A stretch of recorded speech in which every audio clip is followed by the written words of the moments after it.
ಆಗಿರಬೇಕು.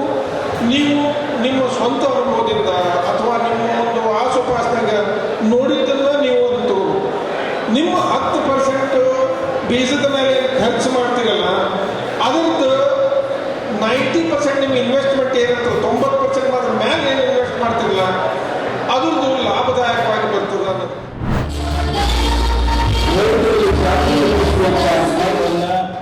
ನಡೆಸಿಕೊಳ್ಳಲಿಕ್ಕೆ ನಮ್ಮ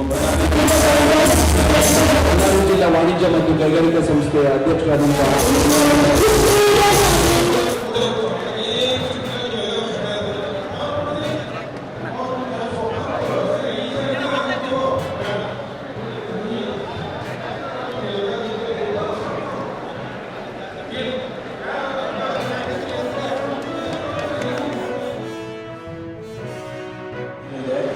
ಅದರಲ್ಲಿ ಯಾವ ರೀತಿ ಜೋಳ ಇರ್ಬೋದು, ತೊಗರಿ ಇರ್ಬೋದು, ಹತ್ತಿ ಇರ್ಬೋದು, ಇಂಥ ಬೆಳೆಗಳನ್ನು ಬೆಳೆಸಿದರೆ ನಮ್ಮ ರೈತರ ಬಾಂಧವರಿಗೆ ಇನ್ನೂ ಹೆಚ್ಚು ಪ್ರಮಾಣದಲ್ಲಿ ಆದಾಯನೂ ಬರುತ್ತೆ ಮತ್ತು ಜೊತೆಗೆ ಕ್ರಾಪಿಂಗ್ ಪ್ಯಾಟರ್ನ್ ಚೇಂಜ್ ಮಾಡಿದಾಗ ಉರ್ವರ ಶಕ್ತಿ, ಏನು ಮಣ್ಣದ ಉರ್ವರ ಶಕ್ತಿ ಇದೆ ಅದು ಕೂಡ ಜಾಸ್ತಿ ಆಗುತ್ತೆ.